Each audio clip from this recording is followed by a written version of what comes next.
ಶೃಂಗೇರಿ ವಿಧಾನಸಭಾ ಕ್ಷೇತ್ರದ ಮರುಮತ ಎಣಿಕೆ, ಅದು ಕೂಡ ಅಂಚೆ ಮರುಮತ ಎಣಿಕೆ ಇನ್ನೂ ಕೂಡ ತಾರ್ಕಿಕ ಅಂತ್ಯ ಕಂಡಿಲ್ಲ. ಯಾಕಂದ್ರೆ ಇನ್ನೂ ಕೂಡ ಒಂದು ಸ್ಪಷ್ಟ ನಿರ್ಧಾರಕ್ಕೆ ಬಂದಿಲ್ಲ ಅಂತಾನೆ ಹೇಳ್ತಾ ಇದ್ದಾರೆ. ಮತ ಎಣಿಕೆಗೆ ಚಿಕ್ಕಮಗಳೂರಿನಲ್ಲಿ ಅಂಚೆ ಮತಗಳ ಮರ ಎಣಿಕೆ ನಡೀತಾ ಇದೆಯಲ್ಲ ಕಾರ್ಯ, ಇದಕ್ಕೆ ಸಂಬಂಧಪಟ್ಟಂತೆ ಮತ ಎಣಿಕೆಗೆ ಕೇಂದ್ರದೊಳಗೆ ನುಗ್ಗೋದಕ್ಕೆ ಬಿಜೆಪಿ ಪ್ರಯತ್ನ ಪಡ್ತಾ ಇದೆ. ಚಿಕ್ಕಮಗಳೂರಿನಲ್ಲಿ ಅಂಚೆ ಮತಗಳ ಮರು ಎಣಿಕೆ ಕಾರ್ಯ ನಡೀತಾ ಇರುವಂತಹ ಸ್ಥಳದಲ್ಲಿ ಕೇಂದ್ರದೊಳಗೆ ನುಗ್ಗೋದಕ್ಕೆ ಬಿಜೆಪಿ ಪ್ರಯತ್ನ ಪಟ್ಟಿದೆ. ಯಾಕಂತ ಹೇಳಿದ್ರೆ 7 ಗಂಟೆ ಆಗಿದೆ, ಇನ್ನೂ ಕೂಡ ಅಧಿಕೃತವಾಗಿ ಮಾಹಿತಿಯನ್ನು ಅಧಿಕಾರಿಗಳು ನೀಡ್ತಾ ಇಲ್ಲ. ಸೊ ಈಗಾಗಲೇ ಒಂದ್ ಕಡೆ ವಿಜಯೋತ್ಸವ ಆಚರಿಸ್ಬಿಟ್ಟಿದ್ದಾರೆ ಕಾಂಗ್ರೆಸ್ ಕಾರ್ಯಕರ್ತರು, ಮತ್ತೆ ರಾಜಗೌಡ ಅವರು ಗೆದ್ದಿದ್ದಾರೆ ಅಂತ ಹೇಳಿ. ಆದ್ರೆ ಒಂದು ಹೈ ಡ್ರಾಮಾ ಇದೆ ನಡೀತಾ ಇದೆ.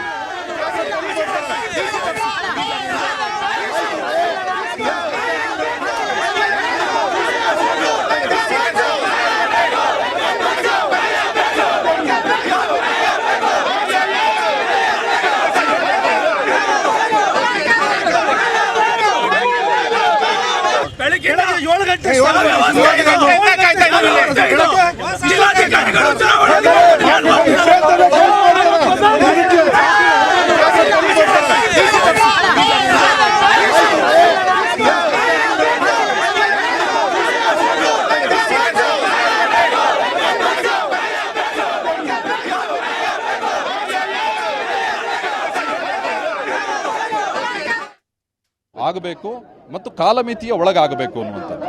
ಅಬ್ಜೆಕ್ಷನ್ಗಳನ್ನು ಹೇರ್ ಮಾಡೋದಕ್ಕೆ ಬಂದಿರುವ ಅಧಿಕಾರಿಗೆ ಅವಕಾಶ ಇದೆ, ಅಬ್ಜೆಕ್ಷನ್ಗಳನ್ನು ಹೇರ್ ಮಾಡಲಿ.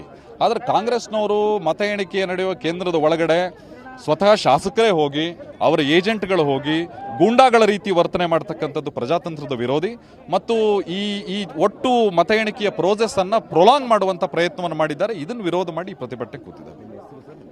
ಪುಣ್ಯಪಾಲ್ ಅಂತ ಹೇಳಿ ಜಿಲ್ಲಾ ಪ್ರಧಾನ ಕಾರ್ಯದರ್ಶಿ ಬಿಜೆಪಿ.